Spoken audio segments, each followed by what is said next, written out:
Hello, hello, everyone, and welcome to game number one between Free Hong Kong or FC Hong Kong, as their actual name is, because apparently I'm not supposed to call them that, but I'm a rebel, and I do it anyway.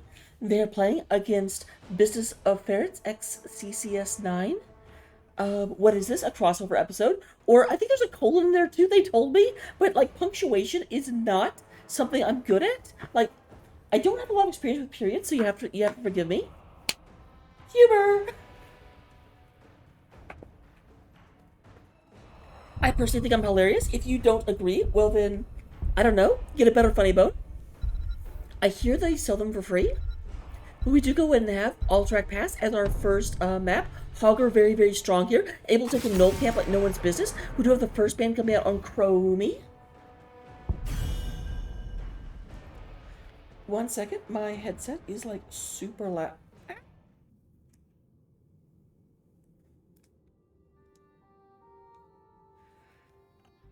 Well, okay. It looks like we have Geo's game that just went ahead and closed.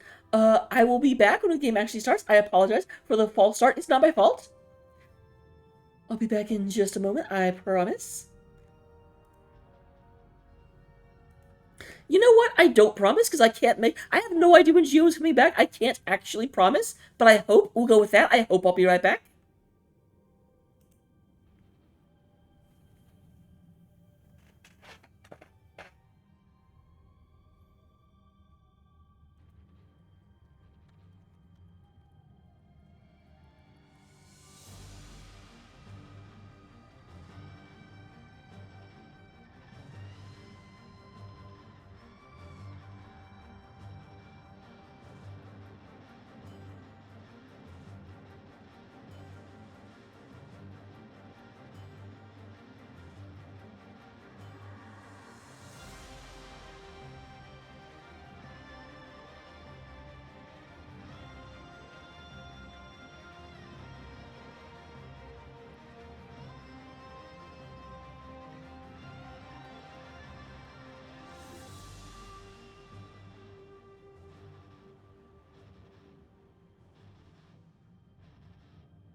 Here we go one more time.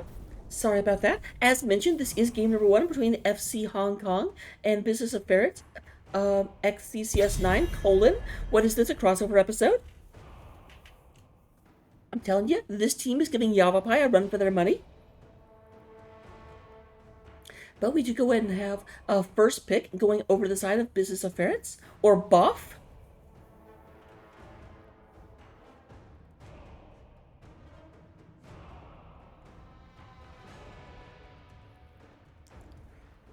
Didn't they have their first ban already? Yeah, it was Chromie. What are they waiting for? Like, guys, you know you banned Chromie. You can't change it now.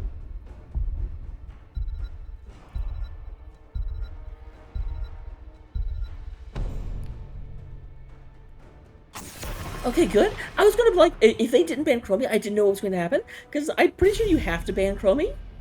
Like, debatably, if they ban someone else and they ban Chromie in slot 2, I don't really think it would affect anything. But regardless, we don't have to worry about that, which is good. I am back. I'm at a hotel cast. If you're wondering where my pretty face is, I'm at a hotel cast. Like, I don't have a good camera. I barely have a working computer.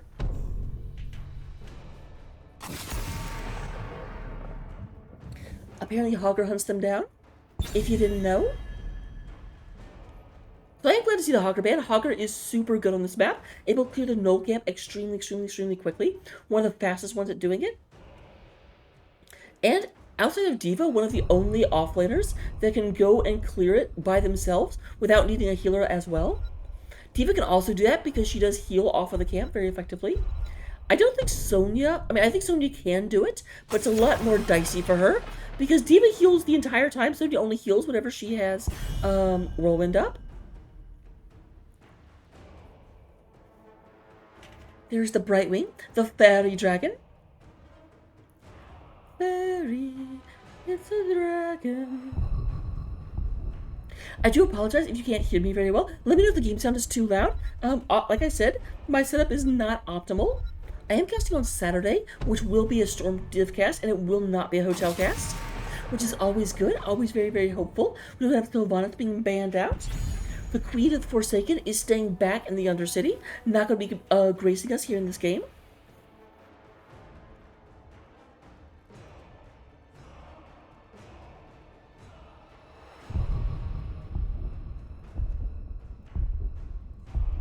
So here we have the first actual pick. I don't have a lot to talk about.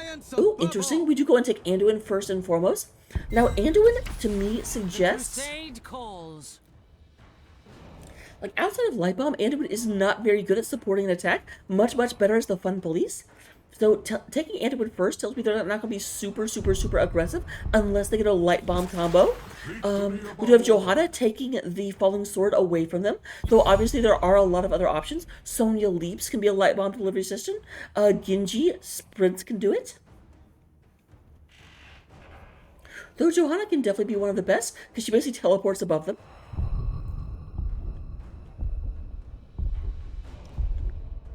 We do, of course, have Stukov coming from Desda.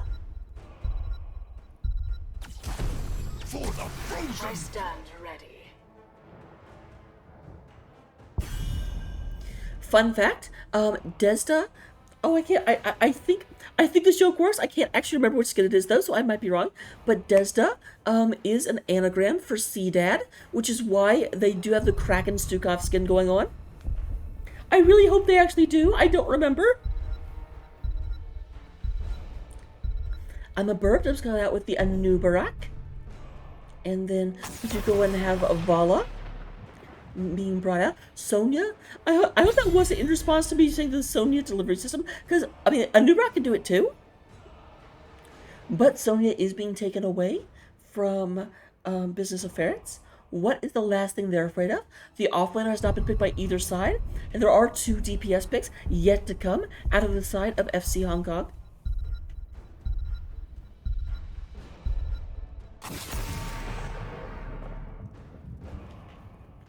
Man, 2 of my favorite heroes being removed? This sucks. How am I supposed to have intelligent commentary if you ban out all the heroes I actually play? They're gonna go in there with, like, Yorel and... Well, okay, not Hogger. Hogger's banned out. But I'm going to be like, okay, and the big hammer did a swish, swish. And oh, that looks like it hurts. Although, actually, I've seen a lot of casters that basically do that, and they make it great. So maybe I shouldn't make fun of it. So you're going to have the Tassiface coming out. Going to be the Storm Bolting. We do going to have Geo coming out with the Spear Daddy. Imperius going to be doing a lot of fantastical work.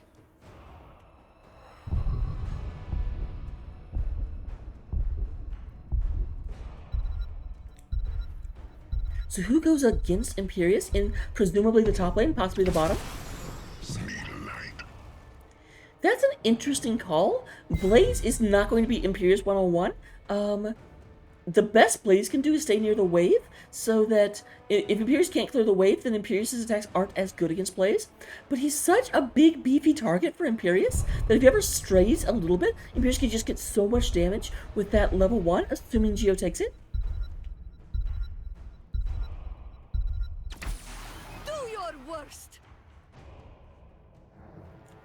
Okay, that is unexpected. Is Imperius part of the 4-man?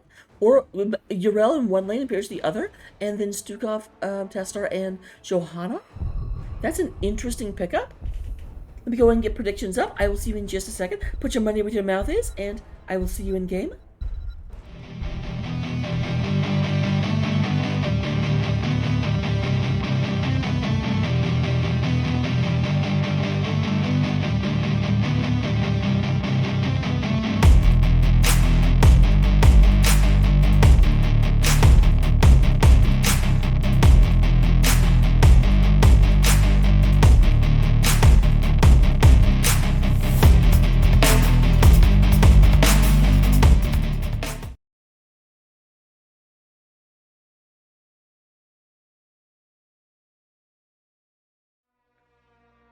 Sorry for the slight delay. The team name is too long. It actually wouldn't fit, and I didn't do XCCS. I couldn't put the 9 in the prediction. I apologize.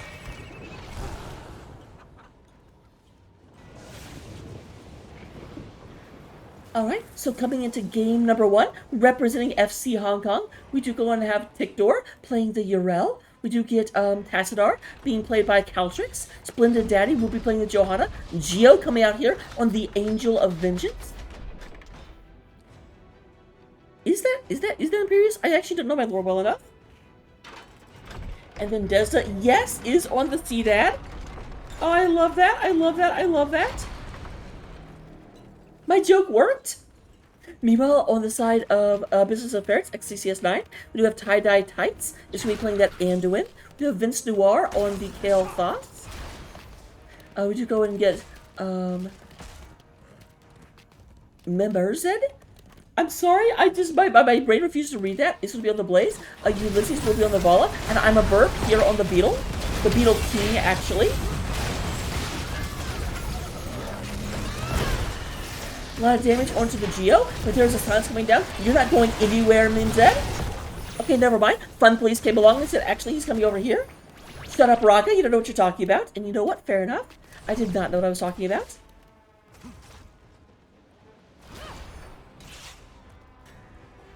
Alright, Minzed looking not too swifty. We have Tibber starting to move in.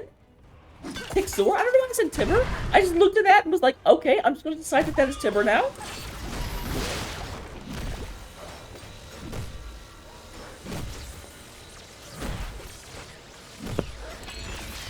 Both sides are going to go ahead and pick up their camp. It's like the side of...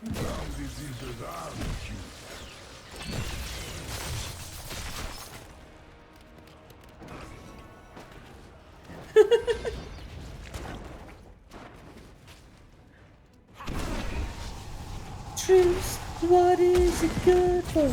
Absolutely nothing.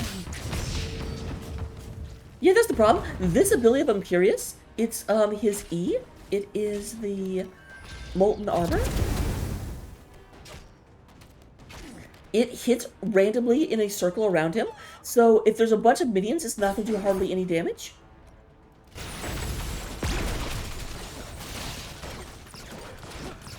Hello, Giselle.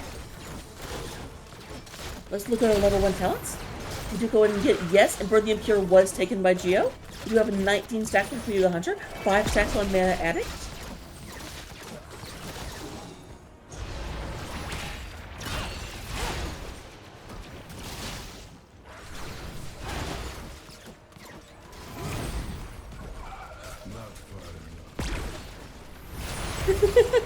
Geo's like, can you stop? It's very, very hard to kill you when you're in the way. Get ready to free them. We do have the camps coming up. Now, normally on this map, what you actually see is the teams push for at least level 7 before they make a move on the camp. There is Tickler coming in.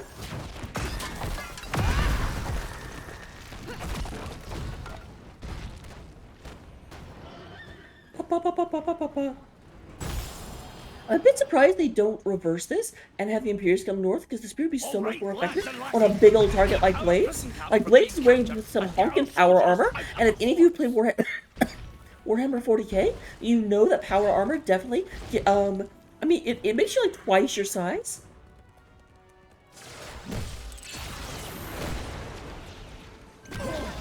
Now, interesting enough, we do have Cyan Fusion, not the stacking talent at level 1 for Tassadar.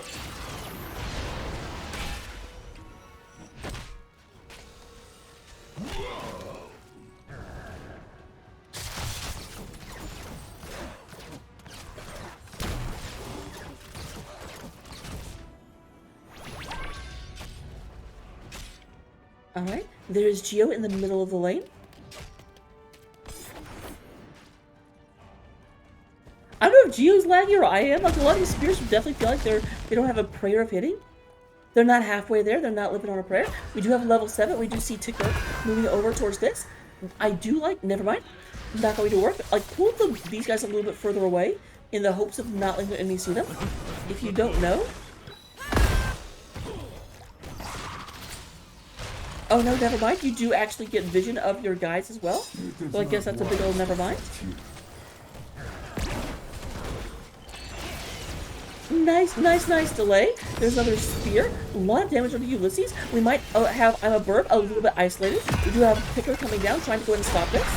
Looks like the Nubrak will escape. I'm not going to have to run into anything like that.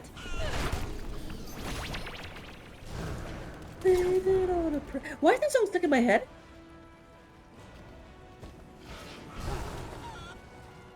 Because music is a dancer.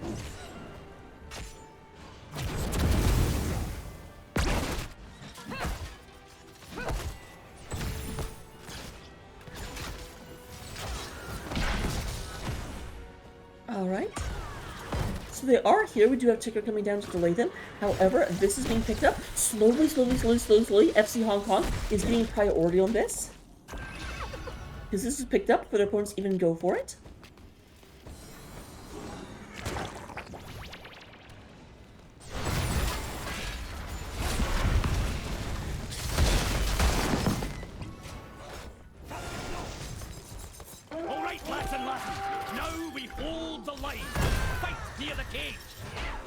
So there we go. Their opponents are trying to pick this up, but they're a little bit behind.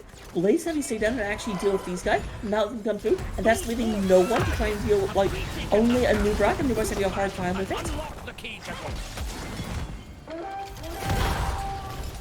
I'm surprised they actually got to stop, to be completely honest. I did not think that the E-Wave was really happen.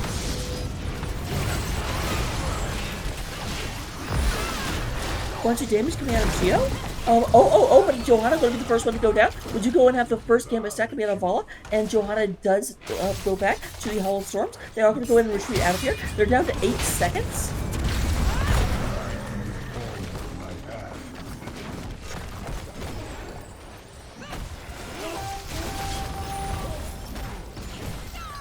Nice little thing there in order to stop that from happening. They are channeling, but it does look like Johanna is respawning and moving out here. Glenda Daddy riding their angry cloud straight into battle.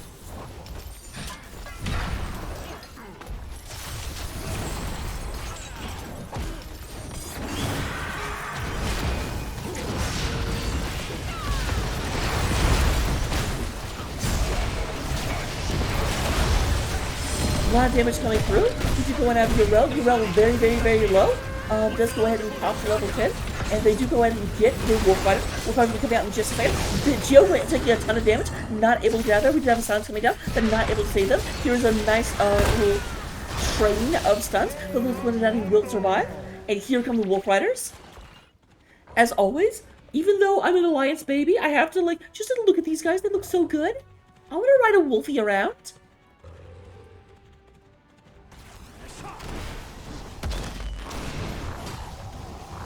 We're going to have a big push coming into the middle lane real quick. We're going to split it out and moving forward. There's the wall. Vola getting, I say just a little bit, does have to move back. That is an electric fence, so as she scrapes herself against it, she's taking damage the entire time. The Wolf Rider does get through the middle, or through the wall. He's moving in, will be taken care of in short order. Up top, we're going to have Tickler trying to take this out, while MianZ moves through. I still have not 100% figured out how to pronounce MianZ's name. Down at the bottom, they have a big old fight happening. Housework getting a bunch. Black Hole comes through, catches so many. Vola goes down, loses a Gambit stack. We do go and have a full disengage. But is there a spear coming? Stop! There is, but the rest of the team had already given up.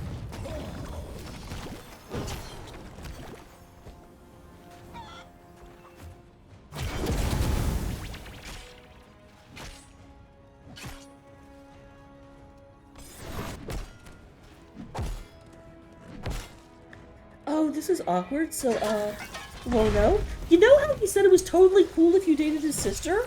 Yeah, about that? I'm totally kidding, by the way, if that's not clear, I have no idea what...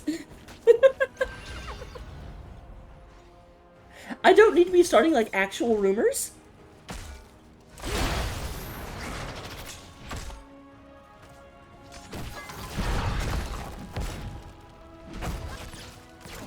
Alright, Geo down here with his Vola.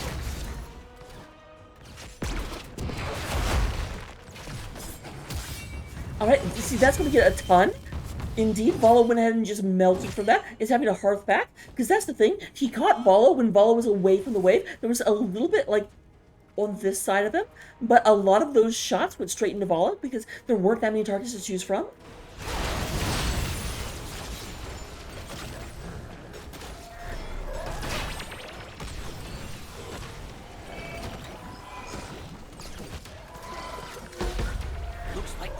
Another prison camp to knock down.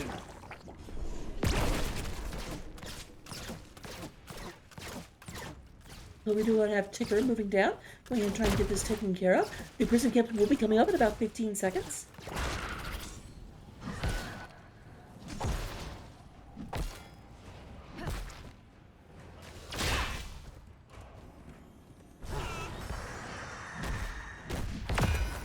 I've got eyes on our forces. Move in, get them out of there.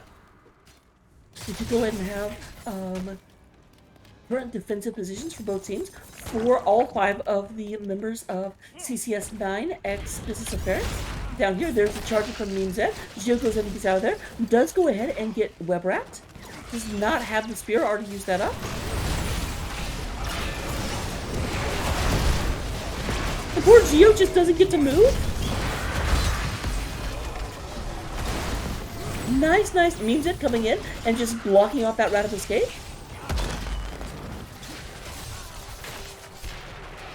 We've got board in our camp. Lock the cage.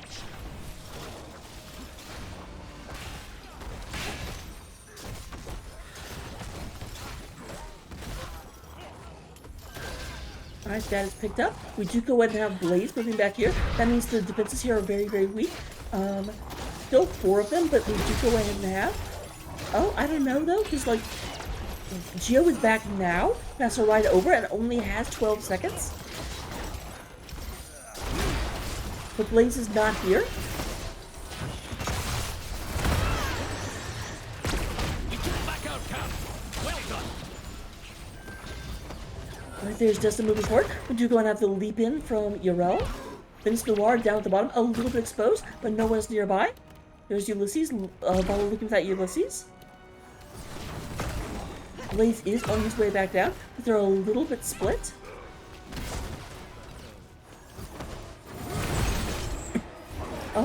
Shield comes out, but does not hit anyone. A lot of damage coming down on the side of, but, great wall. Kael'thas is completely isolated, is not able to go anywhere. There is the charge from Meanzed. Splinter Daddy's down to about half health, but they are getting healed up, and it is a 4v5, favoring the side of FC Hong Kong. There's the spear coming out, a lot of damage, fun place to win, but there's the channel starting up. Would you go down to Ulysses, tried to come down and interrupt that, but was not actually able to.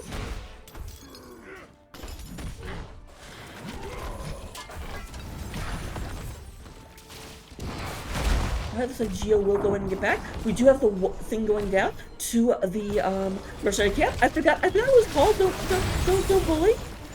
This is a bad situation though for the side of FC Hong Kong. They don't have all their people here, although Kael'thas is also not here yet. Double stun. Then we've got the Wu coming out.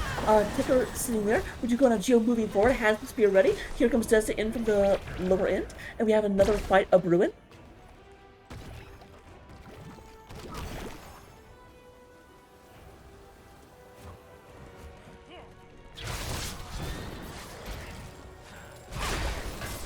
Alright, Spear comes in, and catches, lifts the bug right off the ground. A lot of damage coming through. I'm a bird looking very weak. The absorption shield comes out of the rail, going to go ahead. There's the bunker coming down. We do have I'm a bird moving in, has a lot of health. Ticker, not so much, but there's the spear coming down on I'm a bird. I'm a bird way less healthy. Does dive into the bunker. Not going to let anything happen just yet, and we still don't have a channel. There's the sun. Nice double hit from Ticker. Ticker comes down, Vistor very low. There is I'm a bird coming in, and the Yrel goes down. Yrel first one to die in this particular clash. Means that looking very low. Geo trying, and Geo will go ahead and trade out with the Blaze, but that is still a 2-for-1 in favor of Business of Ferrets at CCS9. Splendid Daddy? Nope.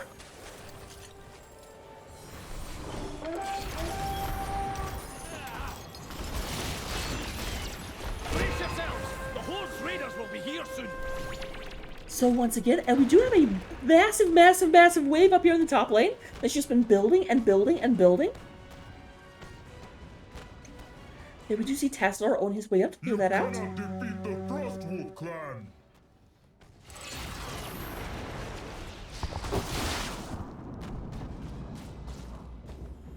Alright, they are coming. It looks like the big push is going to be along the bottom of the lane. I'm going to go ahead and try and get this cleared out, clawed out.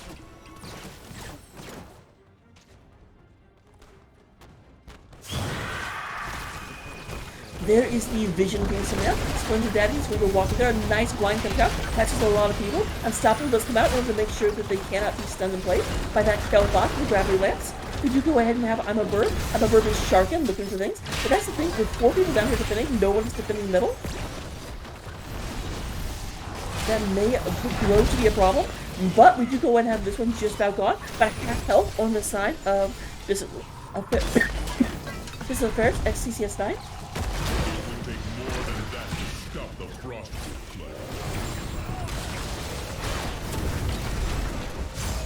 I'm a bird super low. Will gets picked off by the fourth. Look, take that. He loses very low. You have means that goes ahead and charges on out of there, but leaves Vince Noir.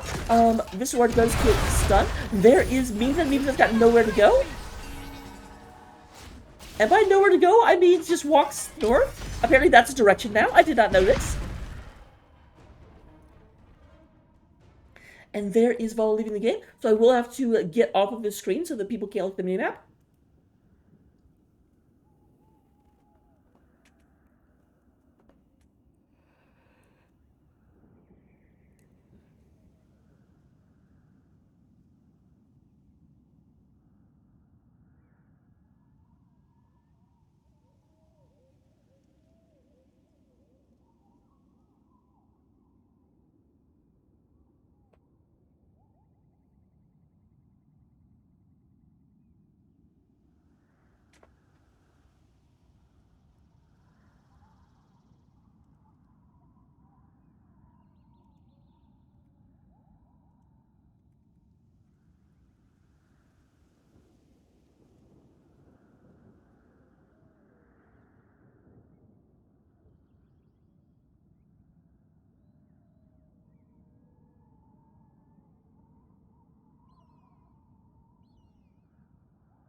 Alright, and we are back.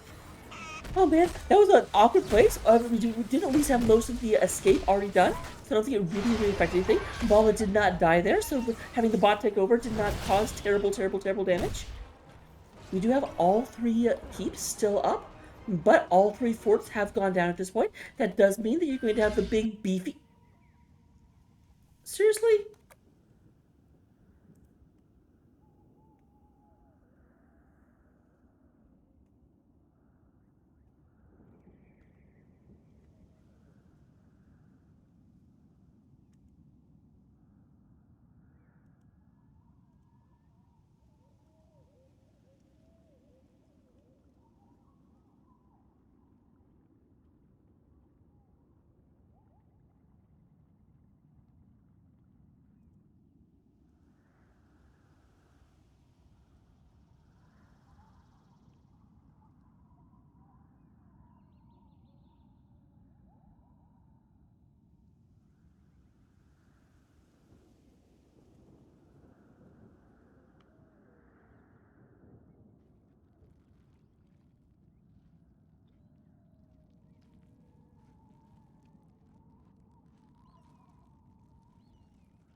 Alright, so the issue we had is that Splendid's W would just activate every time it came off cooldown, so apparently that is not happening anymore, which is fantastic.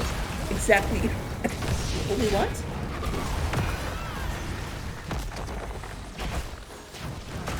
So we do go and have both bosses being picked up by both teams. Bottom boss will be picked up by FC Hong Kong. Top boss being picked up by CCS9, ex-business of Ferrets.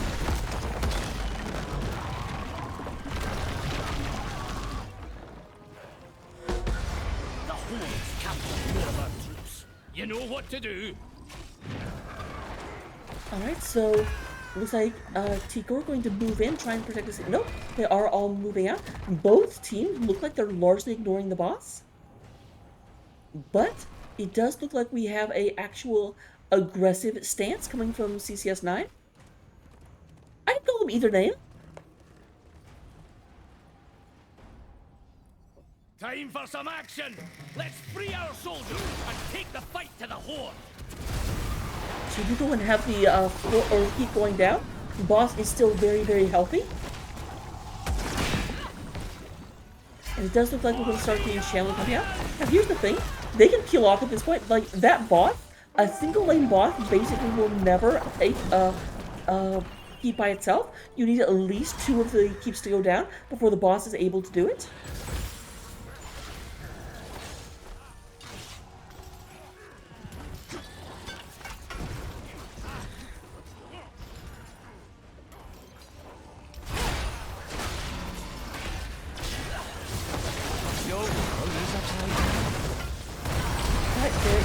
Just to go ahead and challenge this. They're going to get a challenge. Tico are invulnerable in the middle of everything. There's a bunker coming down. Splendid Daddy's super low. There with the pustule got popped. The bouncing booger. There is the light bomb comes down. Onto the Anubrak. Anubrak delivery system. But there we have the black hole. Black hole comes down. Silence comes down. Splendid Daddy's super low. We will have a kill on the Splendid. Kill on the Stukov. Ulysses is nearby. Urel says no, we're not retreating. You'll want all of them, but it does look like Urel will not get what she wants. You can't always get what you want. But if you try sometimes, you just might find you get what you need.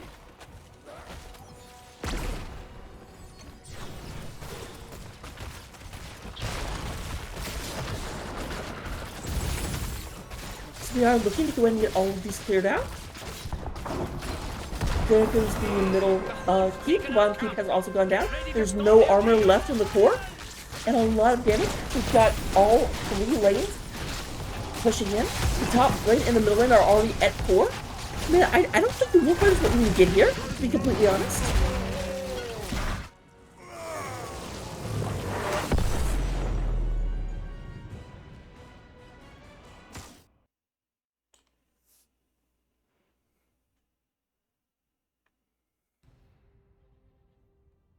Alright, we're looking at the stats at the end of the first game. We do going to have, in terms of damage, Vala does lead the way. Ulysses coming out with 70,000 damage. We do going to have Calyrex coming with 54,000, and Vince Noir coming with 52. Looking in terms of the healing, we do have Stukov leading the way, 75,000, versus Tie-Dye Tights is 66. But at the same time, when the top damage is a red team member, the top healing being blue just means there potentially was more damage to heal. So that's nothing against Tie-Dye Tights. I always like to point that out. Experience-wise, we do have Urel out-soaking the blades by a little bit. Just a little bit, 3,000. Talent-wise, here they are. Copy them down, take them into your Storm League matches, get epic and amazing victory. And I will see you in game number 2.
Volskaya Industries.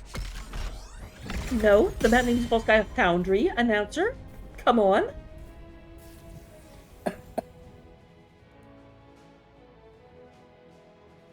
I do apologize for coughing. Still getting over either the flu or long COVID. Whatever it is not fun, and I don't recommend it.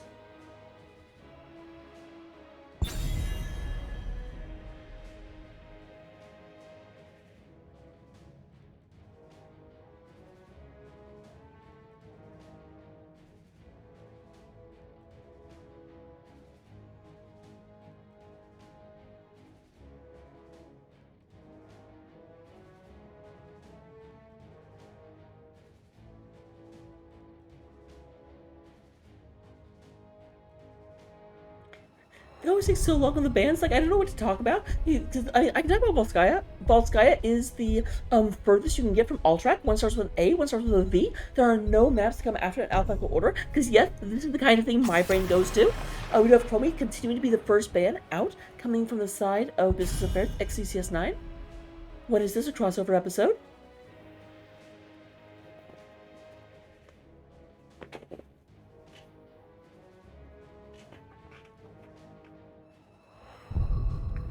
You're gonna have the second band about to come out. This is, of course, the map where, like, Sylvanas or any character with, like, Mercenary Queen talents does very, very well. Definitely a thing to be looking for, but I'm not gonna find it this game. I was just thinking Sylvanas got banned out last time, and this is an even better map for her. So that's exciting.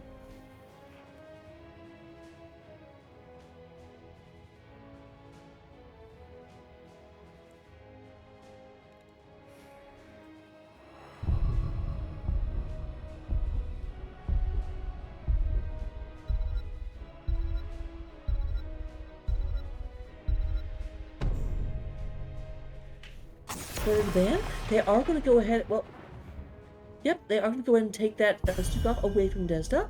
They might still want the possibility of having Anduin, but they don't want the answering Stukov to come out. I'm trying to remember who they banned in that spot last time.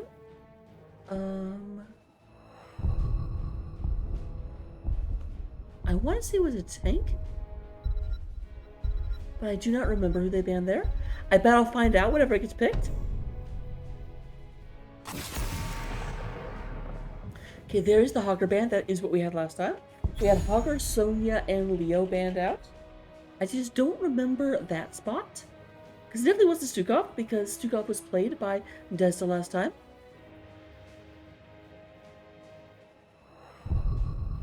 Jojo also was left up to have a bizarre adventure. For the Alliance above all!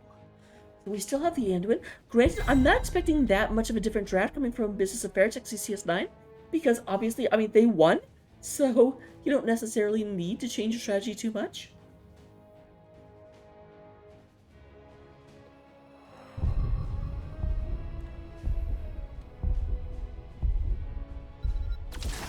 Fight time! Oh, yep, it was the Brightwing that was banned out. So Desda is just like, okay, which of these characters are you more scared of? In game 1, it was the Brightwing. In game 2, then they saw the Stukov. They're like, nope, F that. So we'll go to game 2 and have the Stukov banned out. But of course, that means Brightwing shows up. We also do have split data command for the Mal'Ganis. Very unusual pick. Someone tell Moby-Wan that Mal'Ganis got picked up. He'll be very excited. I stand ready.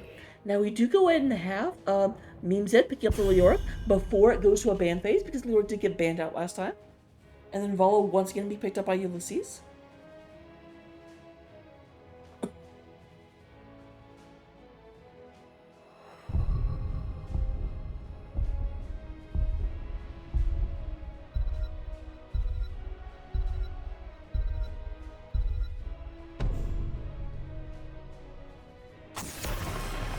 So Johanna going to be panned out. Makes sense. They did pick up Mal'Ganis, so they don't need a tank, and they don't want Johanna going to the other side. Now, the last time they banned out Sonia here, their opponents took out Leoric, so the fact they have Leoric, but their opponents do not have. Sonia may end up being the ban once again, or they may go in and get rid of one of their DPS. Yrel was picked up last time, as was Imperius. Are they afraid of either of them? Nope, they do go and get Thrall away from Geo. I was just thinking that. I'm like, Geo's Imperius wasn't super scary, but he does play Thrall, and Thrall was his main for a long time.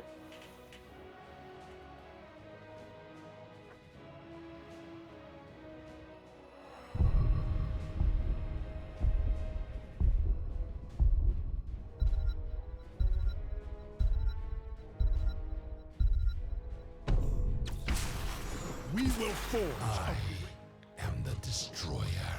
Alright, so we do go to have a Jozel's favorite character, as well as a variant coming out.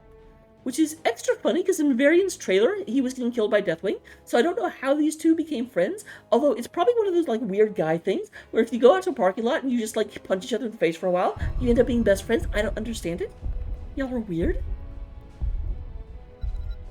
But last two picks coming out of the side of Business of Ferrets. What will they take? You do have a second DPS, and alright, so we are having a new rock again, but this time we have the Jaina. Jaina and Leo did change. Last time they had Vala, but they had Kael Thoth. They are switching from Kael Thoth to Jaina, and then from Blaze over to Leoric. But we're gonna have a frost fight, ladies and gentlemen. We do have ice versus ice. Ice, baby. Bum, bum, bum, bum, bum, bum. Let's get into the game. I'll get the predictions up, put your money where your mouth is, and I will see you in just a second.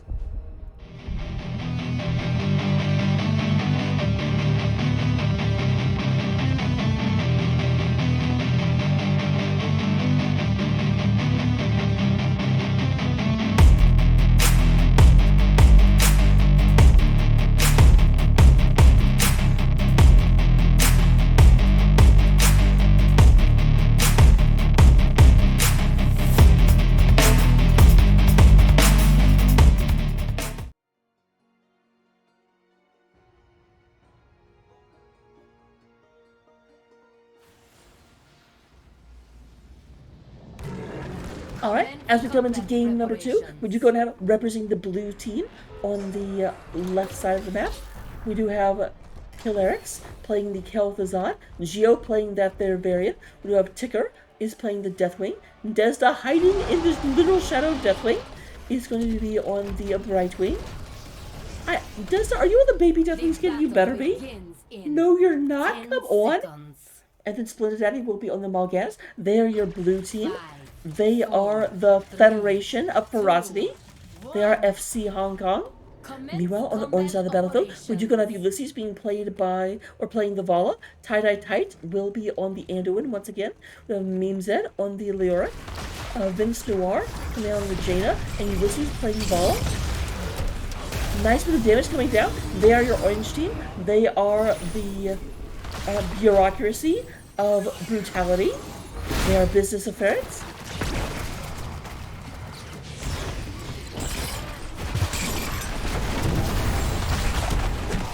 Yeah, that Splendid Daddy coming in and getting that full combo whenever Mal'Ganis gets to sleep is going to be devastating. Obviously, Desda could kind of set that up as well by polymorphing them and making it so they can't really run away effectively.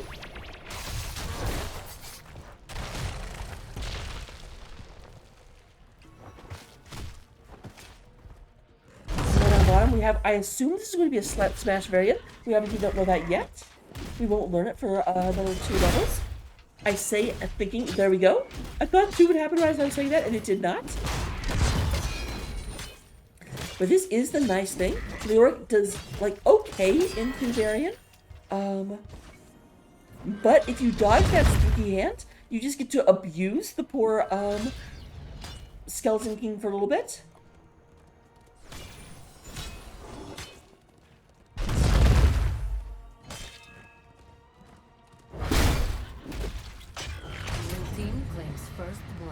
No punch for this one. We just pretty the Hunter's got all 6 stacks before the first kill happened. I should probably go to where the actual fight is instead of just like filling my ocular fixation.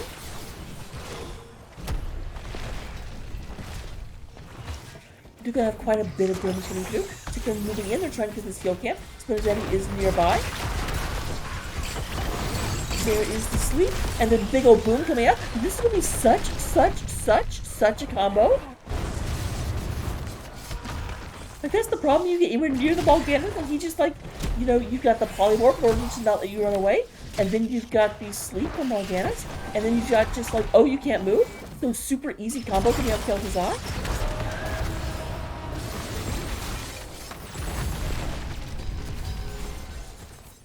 We've redesigned our tree glove protectors for combat in the Nexus. Prepare to begin field testing.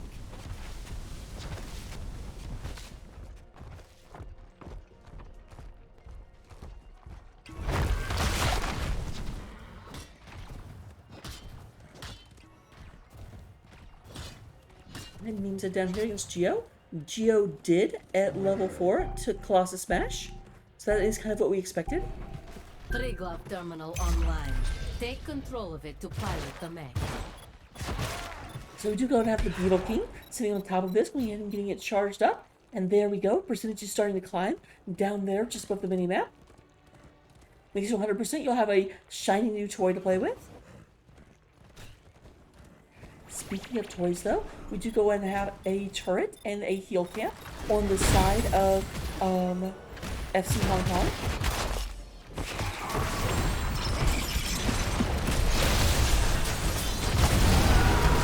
A lot of damage to the cultures. They are trying to get rid of that. There is the teleport into the right, healing that back up. Here's a big fight coming through.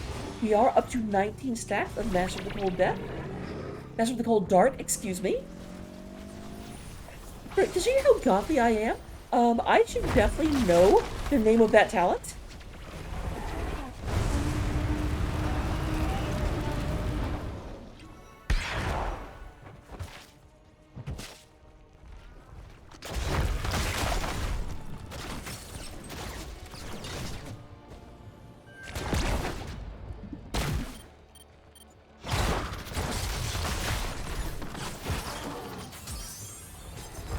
There is Moonzed moving in. Might be a little bit of trouble, kind of all by his lonesome. Just go ahead and spooky walk on out of there. That's a question. Why does New York have spooky walk and spooky hand, but not spooky mace? Big damage goes in. This is looking not too good for wear. I'm just going to move back. There is definitely coming down. Does drop meteors upon his descent. That is, of course, his level 8 talent. Firestorm.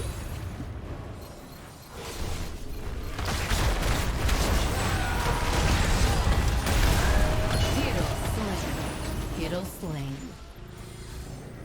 So now we'll go let it fall. Goes and gets her first deck, but it does cost Anubarak and Jaina their lives.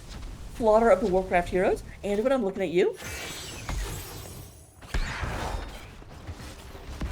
Alright. So definitely going to squeeze into that Punisher.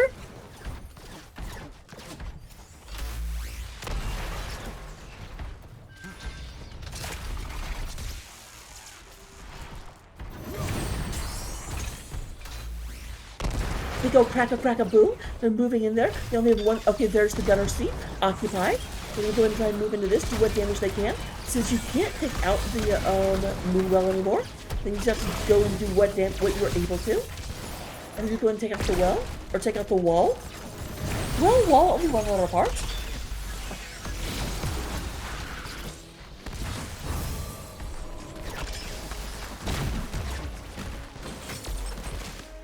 Meanwhile, at the top lane, we do have a duel going on. I did not actually. I thought Leo would get away. I would come up here to actually watch the kill. I'm sorry, Geo.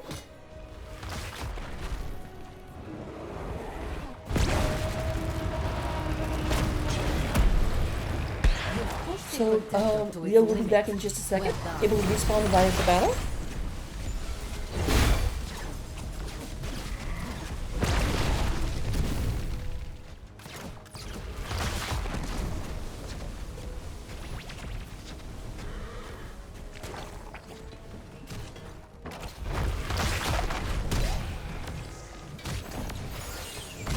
A lot of damage from the team. We do have the heal camp right now being picked up by FC Hong Kong. They have not yet taken out any of their opponent's big buildings, but they definitely seem to be in the driver's seat. We have level 10 unlocked for both sides. We will go and get Warbringer, Bellowing Roar, Blink Heal, Shadow Fisher, and Carrion Swarm. On the other side, we do have Summon Water Elemental, Light Bomb, Cocoon, Entomb, and a Rain of Vengeance. Very standard picks, none of those really surprise me. The Geo backing off, this takes a bunch of damage. Ultimate here, but here comes a stun from coming out of that. Sleepy, sleepy, sleepy.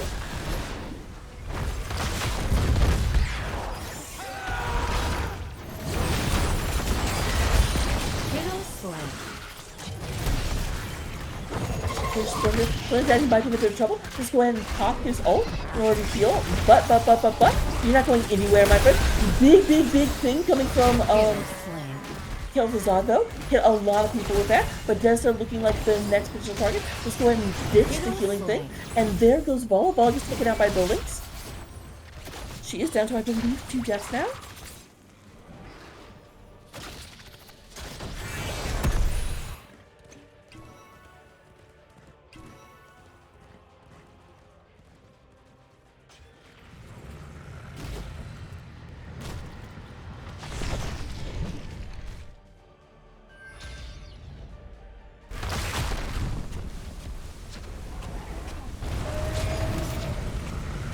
Would you go and have Vincent? That's the thing. We're definitely just going to have a very difficult time trying to deal with Leora. Is Leora going the anti-Deathwing build? Not super much.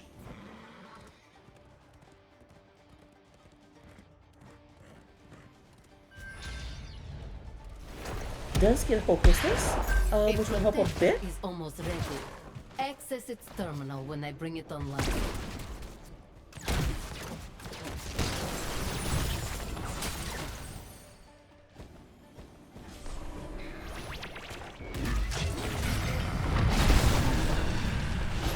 Nice move by Mimzed. Mimzed may be in a bit of trouble. Like, you're not gonna be able to kill that Deathwing.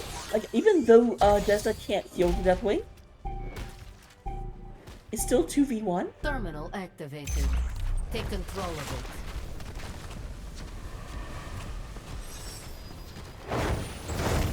Moving a bigger, moving through. That's when we go ahead and clear out that very quickly. We do go now a Fear coming up. I'm a burp in the exact area I'm a burp doesn't want to be in. Looks like this beetle's about to be squashed, but nice, great.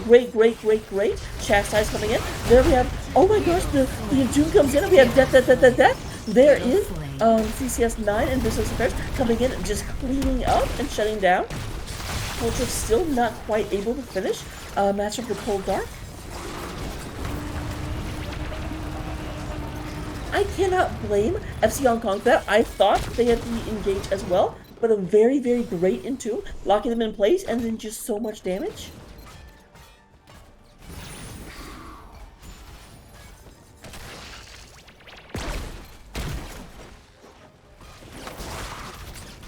I believe technically the term is critical damage.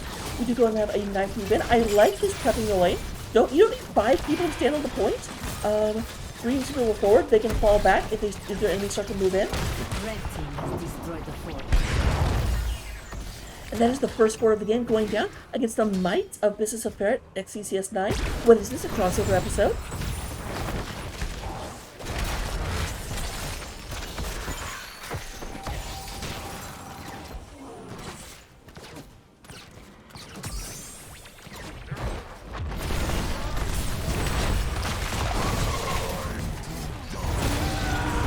Daddy going down very quickly.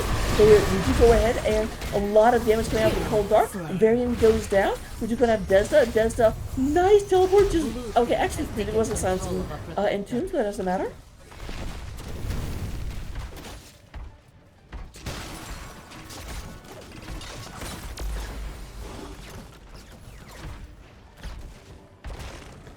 We do go and have the move down.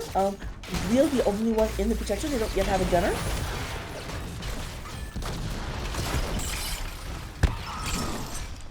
It's not necessarily bad. Like, a lot of the DPS can do more damage than the gunner can. So, constantly, late game siege damage does outpace it.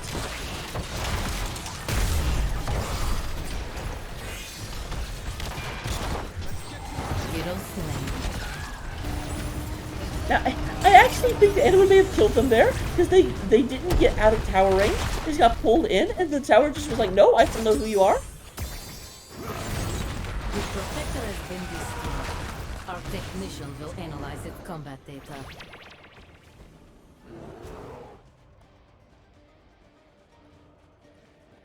To go ahead and have Ulysses moving down, to go ahead and take out this camp.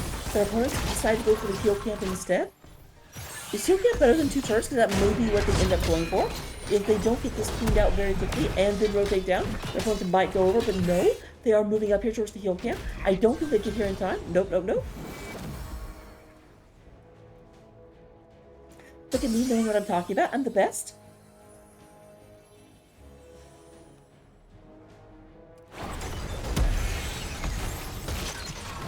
So with that being taken care of, we do go and have a nice bit of damage coming out. This will be once again 2 toys on the side of FC Hong Kong versus just 1 for now on the side of CCS9.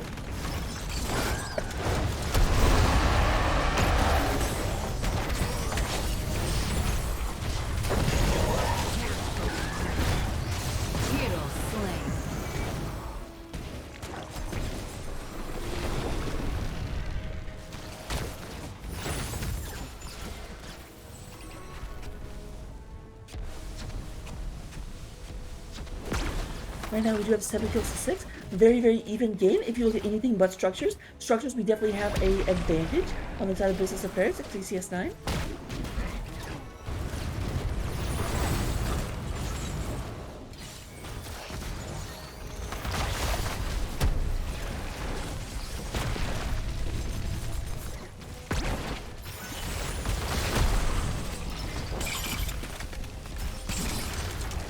Alright, so good. Okay, very, very nice on the Anyone. Anyone, I assume, has double pull. Definitely, yep. Move of Faith does get a second charge, so able to save more often than they were able to before. Because they will definitely need it. Master of the Cold Dark has finally finished. So, a lot more damage will be coming out of this Georific team.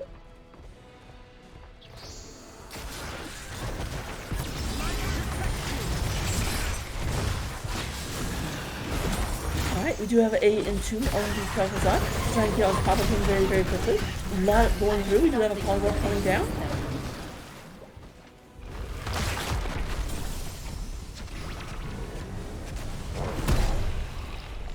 So unfortunately, that was a lot of ults used for the side of Business Affairs. Their opponents have not been very many, only Mal'Ganis popped there. All the other ones are up and available.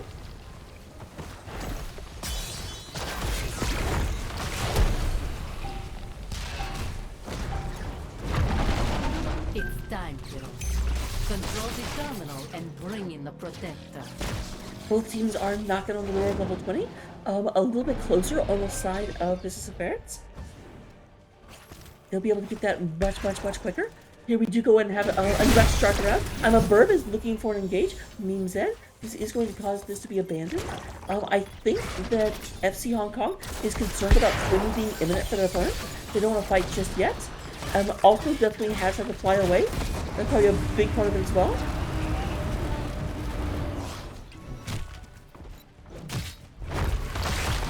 And level 20 is now online for Business Affairs at CCS9.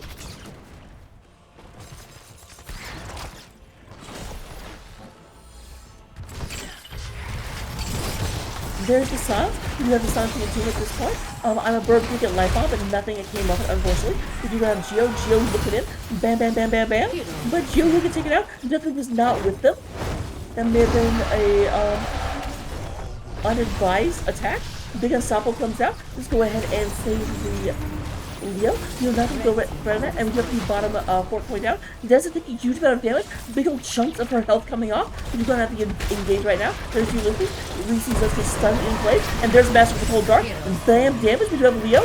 Wham, bam, Leo dead. We do go to Vistawar being the next target. And Mal'Ganis is just going to town, feasting on the blood of innocents. And Leo has no blood, is definitely not an innocent, so there you go.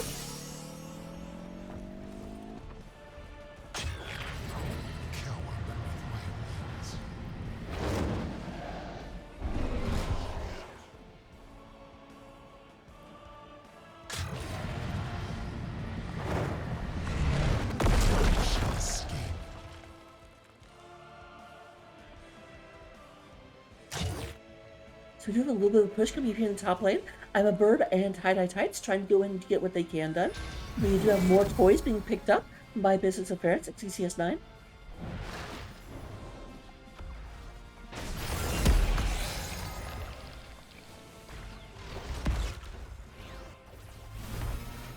And there is the protector being picked up. Once again, the dragon somehow fits inside it.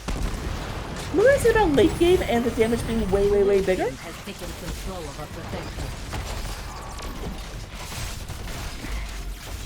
Now, Geo is not yet here, but then neither is the enemy team. They are coming in right now. Here's the full party from everyone. However, keep in mind, it's not really a full party. 2 members are in the protector, and the protector is not as good at team fighting as the actual members would be.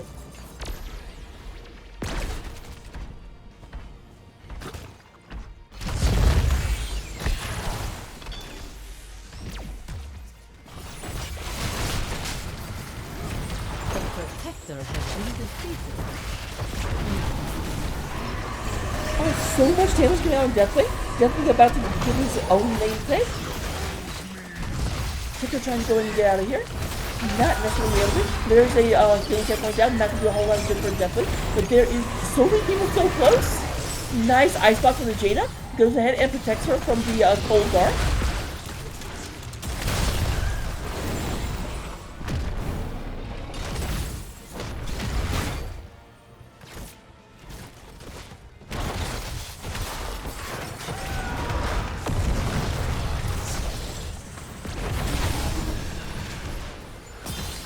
A lot of damage coming back. It does look like the protector has been fully stopped at this point. They're living with quite as much they want. They only have a single building. And they need to be a bit careful. Up here at the top, we do have catapult pressure starting to build up here. Though it does look like this lane will get cleaned up.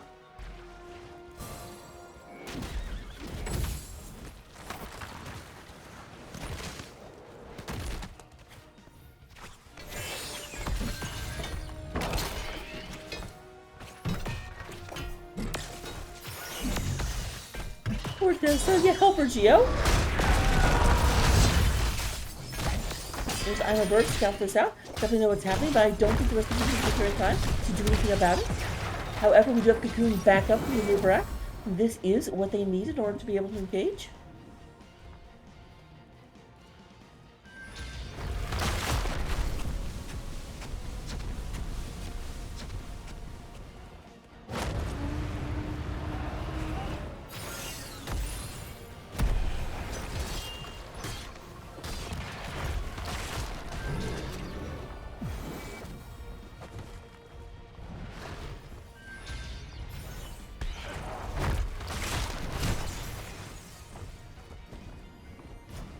We're happy at the top.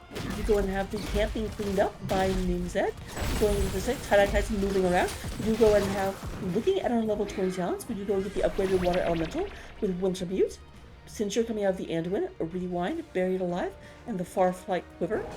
Meanwhile, on the other side, we do go and get Glory to the Alliance, Arrival of a God, Invisible Friends, Might of the Scourge, and Seeker Swarm.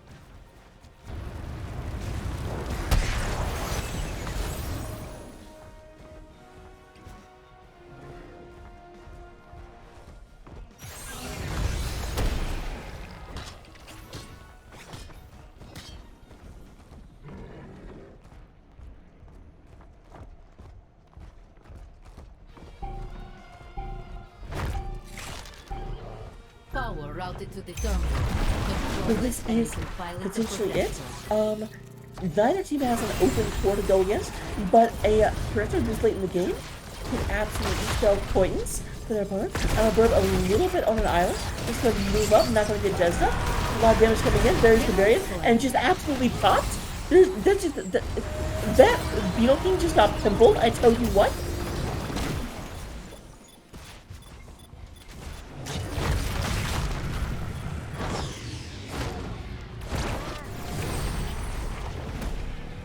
We'll be down for 40 seconds. Not going to be quite long enough to fully get the protector, but it'll be very, very close by the time it comes back. There is a camp right here. Let's say at some point, I'm sure that they'll move and get that.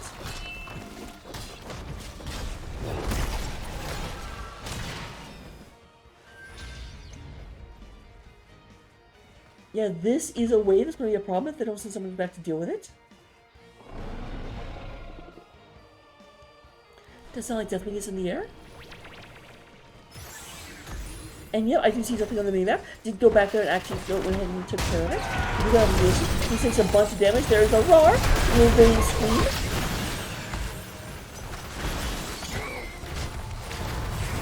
Oh, there's a sun for the Mal'Ganis. Mal'Ganis got nowhere to go. Blue team has taken control of a protector. That's going to do a lot to make this protector not its worth. They can't move forward when it's a 2 versus 5. Effectively, the protector has some good team fight, but not a whole lot. They have to be very, very careful here. And full advance coming in from the side of CCS9, Expeditions of Ferrets.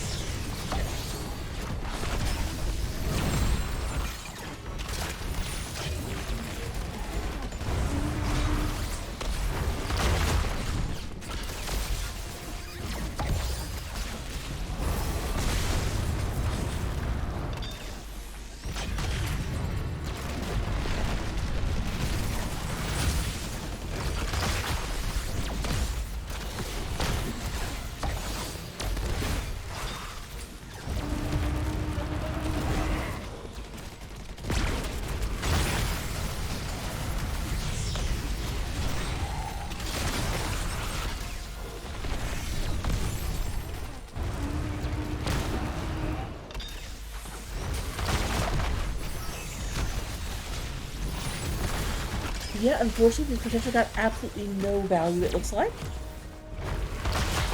Very, very, very nice move from the Arc in order to isolate that Mal'Ganis. Took them out of the fight right as the thing started.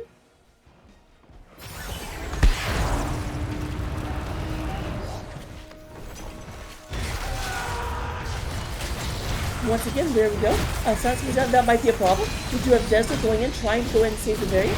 Variant is nothing saving that though. And we do go in and have the Cocoon came out and to the Brightwing. Brightwing took a bunch of damage and will go down as well. It looks like is Caltrack the next target. Will get away. The Master of the Cold Dark going to not join the Cold Afterlife just yet.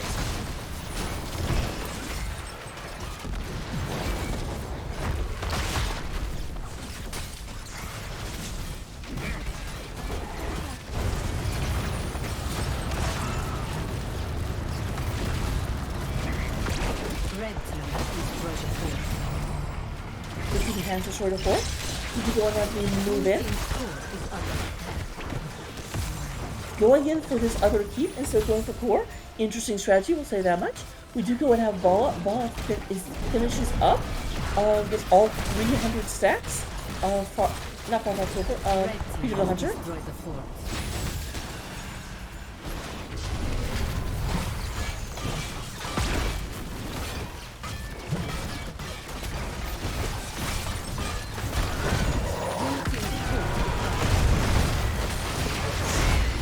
And with that, game number 2 and the series, let's go over to CCS9, Ex-Business of Ferrets. What is this? A crossover episode? Let me see if I can get myself an interview.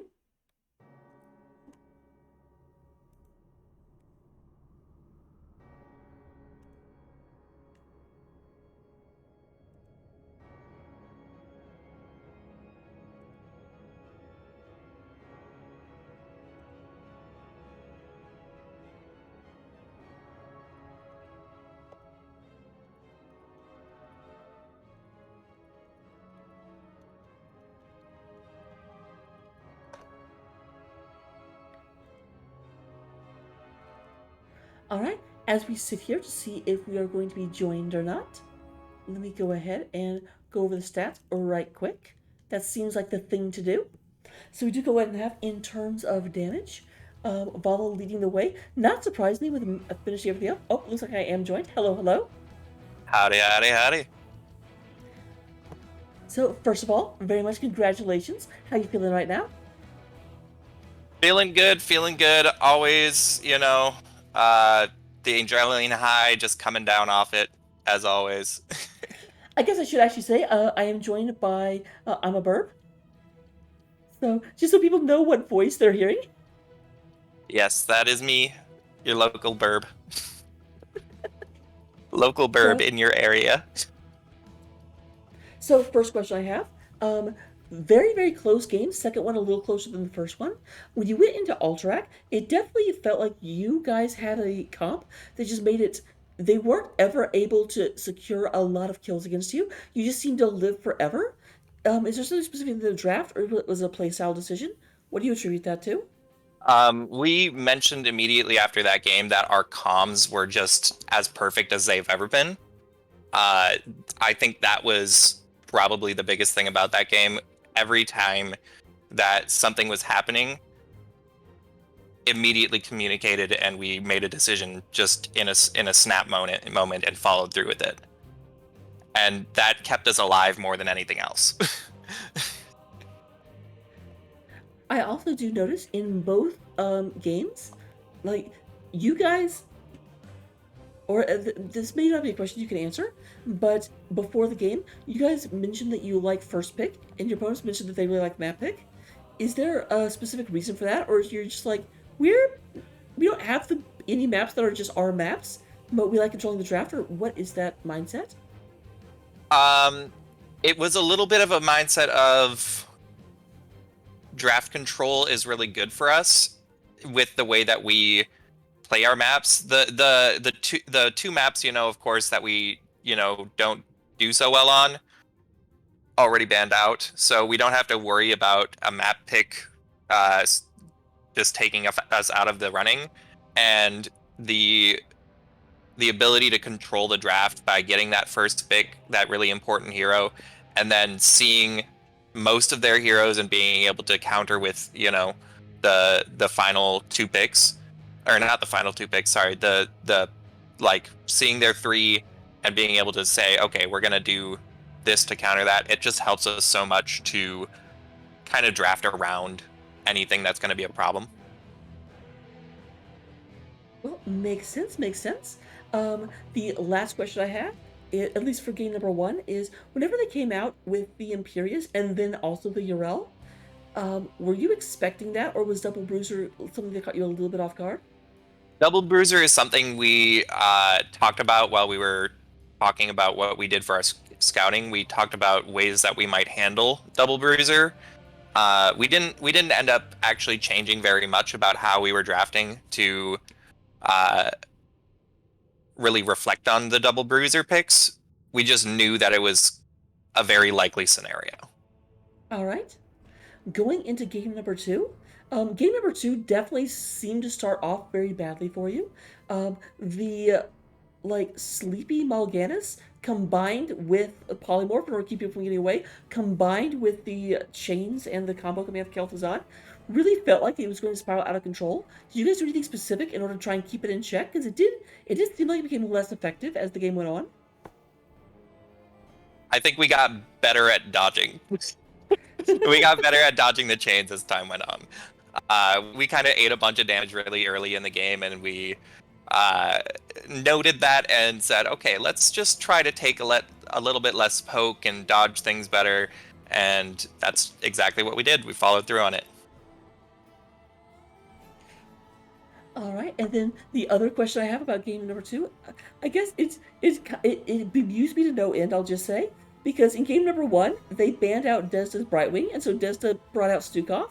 In game number two they said that Stukov was awful, and then Brightwing came out. So the switch from the ban was, I think, Brightwing is a little more effective on Alterac, and Stukov is a little more effective on Volskaya. It was really about denying for that point control, and also we know Desda, we know most of Free Hong Kong pretty well, well enough that we can make those decisions of, yeah, we know Desda's good on both of those. This is the one that I want to ban in this situation. All right. Makes a lot of sense. Oh, good. My phone is telling me it's time to go to bed. So if you heard my little beep beep, I apologize. I did not realize the phone was connected. Regardless, those are all the questions I had for you. Except I do have one more. Basically, I'm lying to you. On your icon, you obviously have the Business of Ferrets X CCS9, and then there's a little bear character that says the last part of your name. Who is that? I don't know. That is a good question. I I couldn't tell you the answer to that. Well, darn. I was not involved in the logo discussions. we have our graphics designer working hard on it. But okay, those are actually all the questions I had for you. I'm going to turn it over to you for any shout outs you might want to give. Just great job to my entire team today. Y'all definitely killed it, and to all of your viewers, thanks for supporting Raka. All All right, right, so congratulations once again. I will let you go enjoy the after party. will do. Thank you guys very much. Thank you. And we're going to go ahead and raid over to Gimme More. She should be just starting a cast, so let's go say hi to her. All right, bye bye now.